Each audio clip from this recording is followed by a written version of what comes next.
HRTC यानी Himachal road transport corporation Himachal Pradesh की जीवन रेखा है और हिमाचल के कोने कोने में एचआरटीसी अपनी सेवाएं देती है।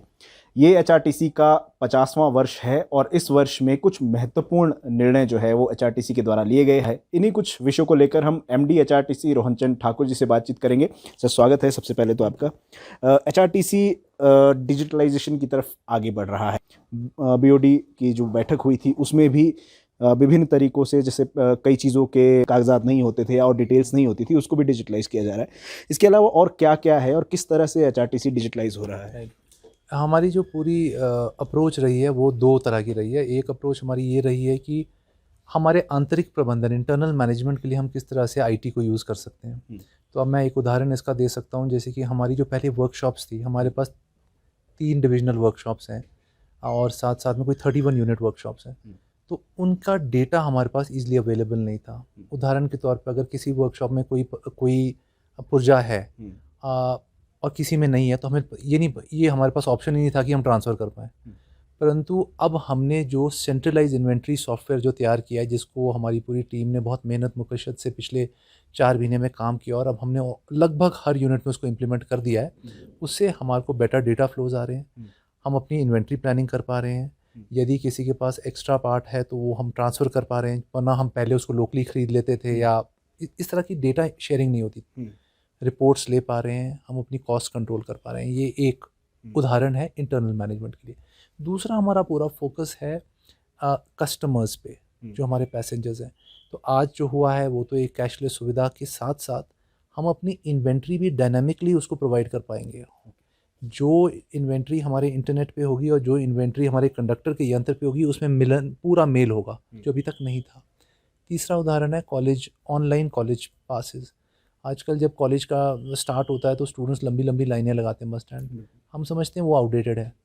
हमें उन चीज़ों से 2 फ़ायदे हो रहे हैं। एक तो हम चाहेंगे कि कॉलेज पासेस ऑनलाइन बने, वो भी हमने पूरा उसका रूपरेखा तैयार कर दी और हम उसको लॉन्च कर देंगे ऑफिशियली।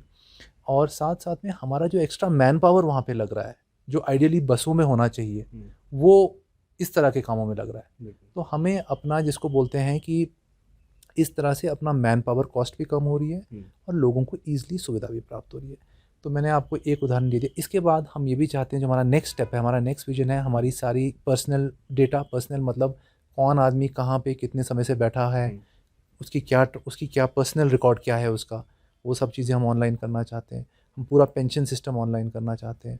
हम सैलरी सिस्टम ऑनलाइन, ये जो भी चीज़ें हमारे आंतरिक प्रबंधन को सशक्त बना सकती हैं, उन सबको हम ऑनलाइन कर रहे हैं। एनसीएमसी कार्ड भी शुरू करने जा रहा है एचआरटीसी बहुत जल्द। एनसीएमसी कार्ड, सबसे पहले तो ये बताएं कि क्या है, और दूसरा ये कि जैसे हरियाणा और दिल्ली के अंदर भी एनसीएमसी कार्ड चलाए जाते हैं, उससे किस तरह से अलग रहने वाला है हिमाचल का एनसीएमसी कार्ड? देखिए, एनसीएमसी कार्ड जो होता है वो इट्स अ कैश कार्ड, जिसको आप ट्रांसपोर्टेशन पर्पसेस के लिए यूज़ कर सकते हैं। और सबसे इम्पॉर्टेंट पार्ट है इंटरऑपरेबिलिटी। क्या ये कार्ड, एक कार्ड जो, तभी इसको नेशनल कहा जाता है, क्या कार्ड जो यहाँ पे है, क्या आप इंडिया में उसको कहीं पर भी यूज़ कर सकते हैं। अल्टीमेट हमारा जो ऑब्जेक्टिव तो वो है। पर पहला कदम ये है कि हम एनसीएमसी कार्ड को अपने सिस्टम पे एक्सेप्टेबल बनाएं, और हम उस दिशा पे हम निकल गए हैं। एनसीएमसी कार्ड एक ओपन लूप कार्ड होता है, मतलब उसको आप अलग सिस्टम में यूज़ कर सकते हैं। एक तरह का वो कैश कार्ड है ना, फॉर ट्रांसपोर्टेशन पर्पसेस।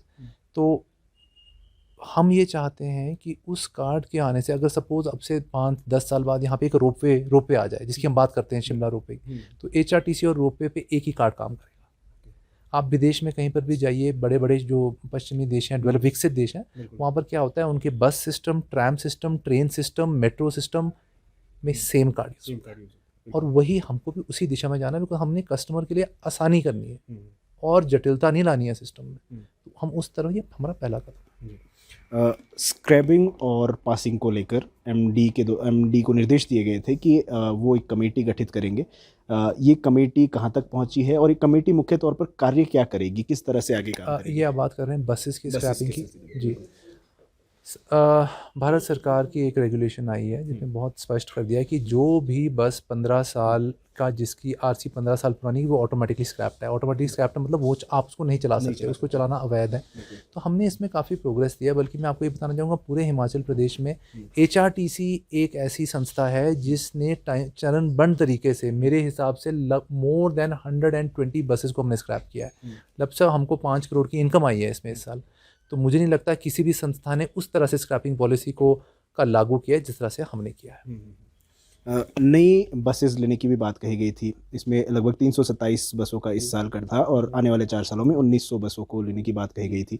कहाँ तक ये पहुँचा है और इसमें इलेक्ट्रिक बसेस और उसके साथ ही वॉल्वो की भी बात की गई थी, वो कितनी रहेगी?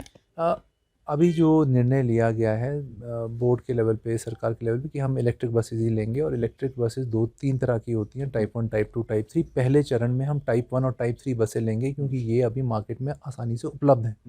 तो 297 बसेस हैं जो टाइप 1 बसेस हैं और 30 buses are Volvo electric buses.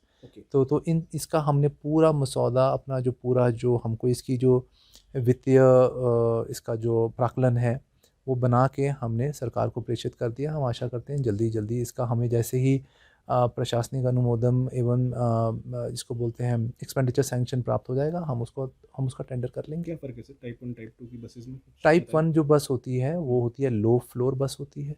और लो फ्लोर का ये मतलब होता है कि जो हमारे पहाड़ी प्रदेश की जो भौगोलिक स्थिति है तो हर जगह जाने में उसमें प्रॉब्लम आती है। जो टाइप 1 बस होते हैं, जो टाइप 2 बस जो हमारे मापदंड है टाइप 2 बस के, उसमें उसकी सस्पेंशन थोड़ी हाई होती है और पहिए जो होते हैं थोड़ा और आगे की तरफ होते हैं, so that angle of approach and departure थोड़ा ज़्यादा होता है। जिस तरह से हमारी एक HRTC की बस अभी जैसे होती है ना, जिसके पहिए थोड़े आगे होते हैं, वो डिफरेंस है डिज़ाइन में। It's a design difference. एक ब्रांडिंग को लेकर भी कहा गया था कि बदलाव किए जाएंगे। किस तरह के बदलाव होने हैं और जो नई ब्रांडिंग से बसों में वो कैसी रहेगी? सबसे पहली बात, जो हमारी 50वीं वर्षगांठ जो हो रही है इस साल, उसके तब हमने अब अधिकतम हमारे सारे ब्रांड्स में हमने अपने 50 ईयर का लोगो डाला हुआ है। आप देखेंगे ये हमारी एक पहल है इस वर्ष। और जो प्रथम दर्शन सेवा जो हमने 175 और आज 176 रूट्स हो गए हैं इसके रिलीजियस रूट्स में, उसमें अगर आप उन बसेस की ब्रांडिंग देखोगे तो आगे और पीछे हमने यूनिक बोर्ड्स लगाए हुए हैं जिसमें हम मैक्सिमम इसकी इन्फॉर्मेशन दे रहे हैं। साथ साथ में हम ब्रांडिंग के तौर पे हम अपनी मेमोरेबिलिया निकाल रहे हैं। हम अपनी बुकलेट, अपनी प्रथम दर्शन सेवा की बुकलेट, नोटबुक, की रिंग, हम एक तरह से इस पूरे वर्षगांठ को और हमने ये भी प्लान किया, हम एक डॉक्यूमेंट्री भी निकाल रहे हैं और हम एक कॉफ़ी टेबल बुक पे भी काम कर रहे हैं। तो ये जब सारी चीज़ें का जो आपका परिणाम आपको बहुत जल्द दिखेगा और तब आपको पता चलेगा किस तरह से हम इस ब्रांड को बिल्डअप कर रहे हैं। आखिरी सवाल लेना चाहूँगा।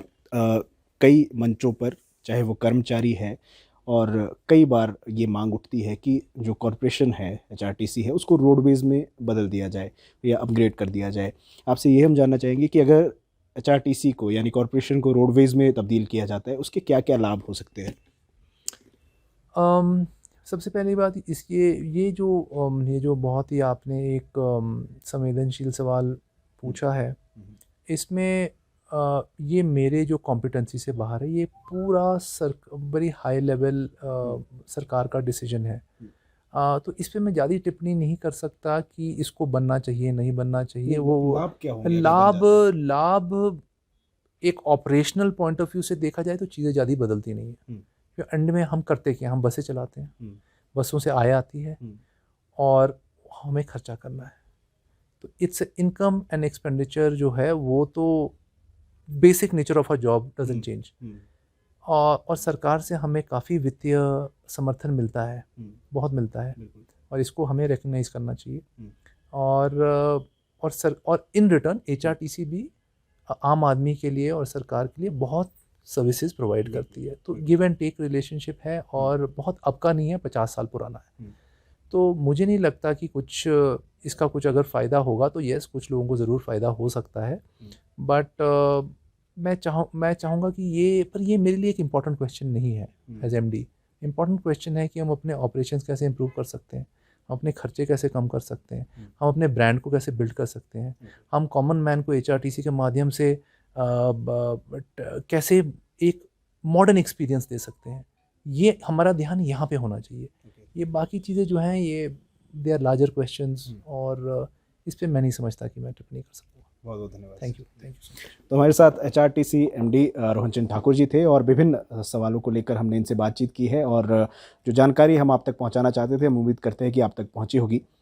पंकज सिंगटा, लोकल 18, शिमला।